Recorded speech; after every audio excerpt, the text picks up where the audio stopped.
Nova Manhã. Conexão Brasília com Diego Amorim. De onde fala sempre o Diego Amorim com a gente, trazendo aí alguns bastidores, algumas análises interessantes. E nessa reta final, se é que podemos dizer assim, pelo menos até o primeiro turno das eleições, qual é o peso da pandemia da Covid-19 na sua visão, Diego? Bom dia. Bom dia, Michele. Bom dia, Mauro. Bom dia, ouvinte. Primeiro, para a gente falar de pandemia, a gente precisa partir de dois princípios para início de conversa. A primeira é de que o vírus existe e mata, e o segundo de que a vacina funciona, né? Dito isto, que o vírus existe e mata, e de que a vacina funciona, a gente pode falar de pandemia. Eu vou fazer um breve histórico da pandemia para o nosso ouvinte, pedindo desculpa para a gente relembrar momentos duros da pandemia, mas é isso, a gente vai virando a página com tanta facilidade das coisas na vida que a gente esquece de coisas que aconteceram pouco tempo atrás. A pandemia ela começou oficialmente no Brasil em 11 de março de 2020. Era uma quarta-feira. O vírus, depois nós fomos saber, já estava em circulação no Brasil há um tempo, no mundo há um tempo. Os primeiros casos foram percebidos ali em janeiro, fevereiro, tivemos o carnaval, mas oficialmente a pandemia começou no Brasil no dia 11 de março de 2020. Eu até me recordo que era uma quarta-feira tradicionalmente agitada aqui em Brasília. Quarta-feira é um dia muito agitado no Congresso Nacional. E o então ministro da Saúde, Luiz Henrique Mandetta, tinha convocado às pressas uma reunião de emergência no Congresso Nacional, uma coisa super diferente. Vários ministros do governo Bolsonaro, incluindo Paulo Guedes e o próprio Mandetta, desceram para o Congresso Nacional, reuniram líderes partidários, presidentes de partidos, senadores, deputados.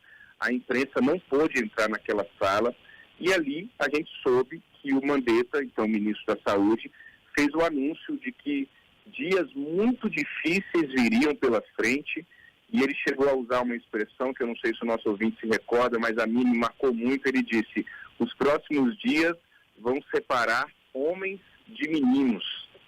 E naquela mesma reunião teve um senador, o Nelsinho Trade, do PSB do Mato Grosso do Sul, chegou a dizer também: estamos todos aqui de brincadeira, a gente só vai levar a sério quando um de nós morrer. E, por ironia do destino, o senador Nelsinho Trade não morreu, graças a Deus, mas foi o primeiro senador, primeiro parlamentar a contrair Covid-19, foi o senador Nelsinho Trade. Nós não tivemos mortes de deputados, tivemos 3 mortes de senadores, o José Maranhão, o Harold de Oliveira e também o senador Major Olímpio foram vítimas da Covid-19. E aí, de fato, dias duros começaram em todo o país, em todo o mundo.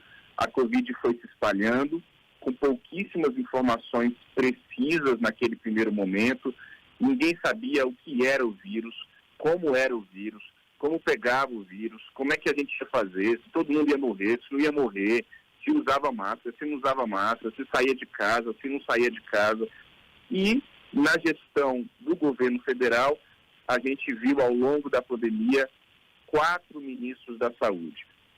Primeiro, Luiz Henrique Mandetta foi dispensado por Jair Bolsonaro, que estava ali insatisfeito com as suas coletivas diárias, tentando tranquilizar a população, tentando manter todo mundo informado. Houve um atrito político interno entre o Mandetta e Bolsonaro, e o Bolsonaro acabou dispensando o Mandetta com argumentos que até hoje são usados por apoiadores de Jair Bolsonaro para criticar o ex-ministro, de que ele errou ao dizer que só procure o médico quando tiver falta de ar, ou então vamos ver a saúde, a economia, a gente vê depois. Essas frases que, inclusive, o próprio Bolsonaro tem usado na sua campanha presidencial.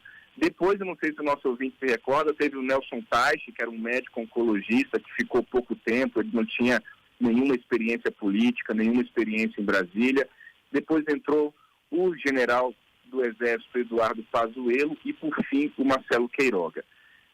Coincidentemente, ontem eu tinha preparado já essa coluna de hoje e o Bolsonaro acabou, de ontem para hoje, depois que a minha coluna já estava pronta, pedindo desculpas pela frase de ter dito que não era coveiro no momento ali mais duro da pandemia. Além dessa frase, o Bolsonaro soltou expressões como "e daí?", "vai todo mundo morrer um dia", "quer que eu faça o quê?". O próprio ministro Pazuello também, ao ser questionado sobre vacinas, ele dizia: "para que a pressa, para que a ansiedade?".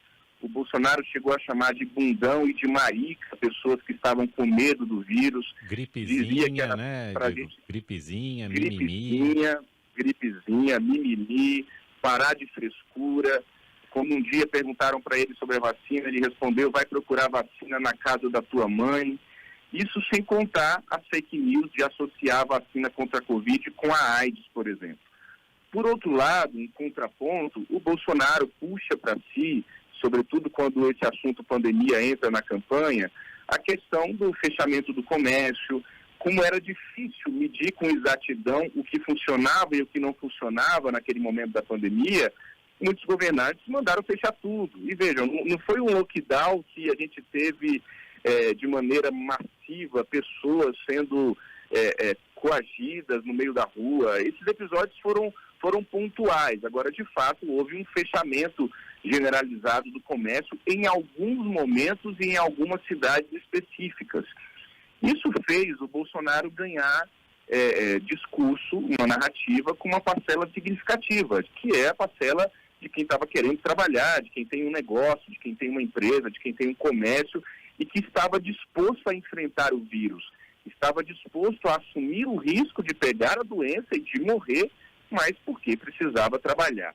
Então, esse é o dilema que a gente está vendo em relação à pandemia e à campanha presidencial desse ano.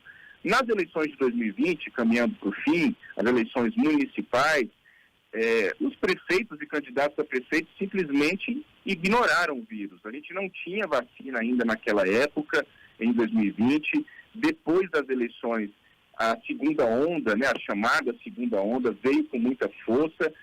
Entre 2020 e 2021, o João Dória, então governador de São Paulo, consegue trazer a Coronavac. Aí sim, no início de 2021, finalmente começa uma vacinação, digamos, em massa no Brasil. A pressão do Dória com a Coronavac faz o governo federal, o governo de Bolsonaro, se mexer, faz o governo finalmente responder aos pedidos da Pfizer e a situação aos poucos vai melhorando. No auge da pandemia, se falou muito aqui nos bastidores de Brasília em possível impeachment de Jair Bolsonaro. Mas a gente não viu, por exemplo, o ex-presidente Lula, que tinha acabado de sair da cadeia, falar com veemência sobre isso, seja nos discursos públicos, até porque o ex-presidente Lula não estava dando entrevistas ainda, estava jogando parado. Lá no Parlamento, no Congresso Nacional, com raríssimas exceções, a gente não viu também, nem mesmo deputados da oposição, fazendo uma cobrança muito incisiva em cima do Arthur Lira, presidente da Câmara, que é responsável por abrir o processo de impeachment. E depois a gente foi saber o porquê. Porque durante tudo isso, o orçamento secreto estava sendo gestado. E o Centrão havia se apossado do governo Bolsonaro, se aproveitando justamente da fragilidade do presidente e do seu governo naquele momento. Mas, naquele instante mais duro da pandemia, se você ouvisse qualquer líder político aqui em Brasília, o que você ouvia de análise era: não existe a menor chance de Bolsonaro ser reeleito, porque essa postura dele na pandemia vai fazer ele perder essas eleições. De lá para cá, a vacinação se espalhou, começou a campanha eleitoral já com uma situação muito melhor, ainda bem, da pandemia.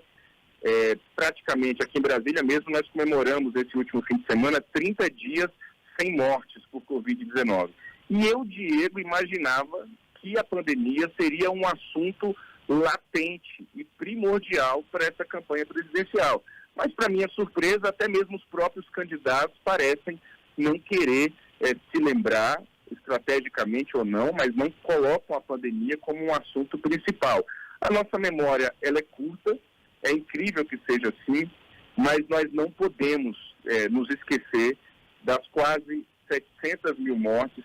Em respeito a essas vítimas, em respeito a essas pessoas que morreram, nós não podemos nos esquecer da pandemia na hora de decidir o nosso voto. Os candidatos não podem se esquecer da pandemia na hora dos debates, na hora da sua propaganda política. Por fim, a gente pode ouvir, por favor, agora uma declaração que a Luana Araújo, ela que é infectologista, e gravou esse áudio especialmente para o nosso ouvinte do Nosso Amanhã, do Nova Manhã, ela que ficou somente 10 dias no Ministério da Saúde, na Secretaria Extraordinária de Enfrentamento à Pandemia, mas em razão da sua defesa da vacinação em massa e tudo mais, o Bolsonaro e o seu governo acabaram tirando ela do Ministério, ela ficou aqui em Brasília somente 10 dias. Vamos ouvir a Luana para concluir. Por favor. A pandemia da Covid-19, uma situação que a gente ainda está vivenciando, foi a maior crise sanitária dos últimos 100 anos e é exatamente por tanta dor e sofrimento que precisa ser aproveitada como oportunidade de aprendizado e de alinhamento de expectativas, principalmente num período eleitoral. Ela foi um desastre com multicamadas que expôs o funcionamento do nosso país como um todo. Crise de oferta de serviços essenciais, uma crise que reduziu taxas de vacinação e expectativa de vida. Foi o maior desafio à economia global desde a Grande Depressão, mas foi ainda pior como uma crise de desigualdade para países com economias semelhantes à nossa, com grande proporção de informalidade. Foi uma crise de gênero porque mulheres foram desproporcionalmente atingidas, tirou milhões de estudantes do sistema de educação. Vai ser difícil fazer com que eles retornem e permaneçam nesse caminho e, acima de tudo, uma crise de governança, porque mostrou uma resposta institucional inefetiva, resultados aquém do esperado, uma incoordenação de cooperação completa, atos unilaterais em nome de valores que não são exatamente aqueles do bem comum. Então ela serve, no mínimo, como um balizador para aquilo que a gente quer para o futuro. Ela não pode ser esquecida, tem protagonismo nesse processo eleitoral. Muito bem, essa foi a Luana Araújo, infectologista, que ficou 10 dias somente no Ministério da Saúde aqui.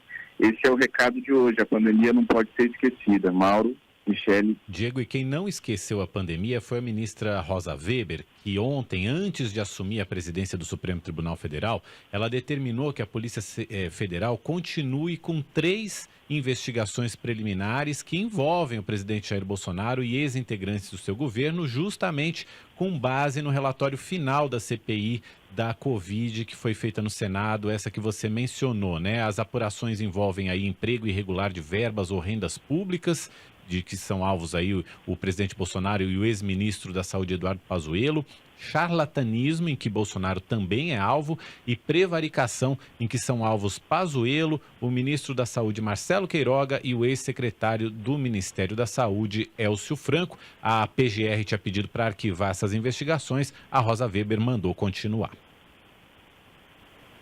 É isso aí. Que bom que tem gente ainda na República que não tem a memória tão curta, né? Para qualquer decisão política, a gente precisa fazer um exercício de memória, né? Quem é apoiador do governo Bolsonaro pode estar me ouvindo aqui agora no rádio falando, mas você já se esqueceu do mensalão, do petrolão? Não esqueci de nada. Eu estou falando agora da pandemia, que é o assunto relacionado ao governo de Jair Bolsonaro, que é quem está no poder hoje, mas de maneira geral o eleitor tem que se lembrar de toda a história, dos anos que passaram para tomar a sua decisão.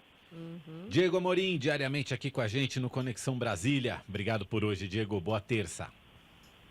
Boa terça, um abraço, até amanhã. Valeu.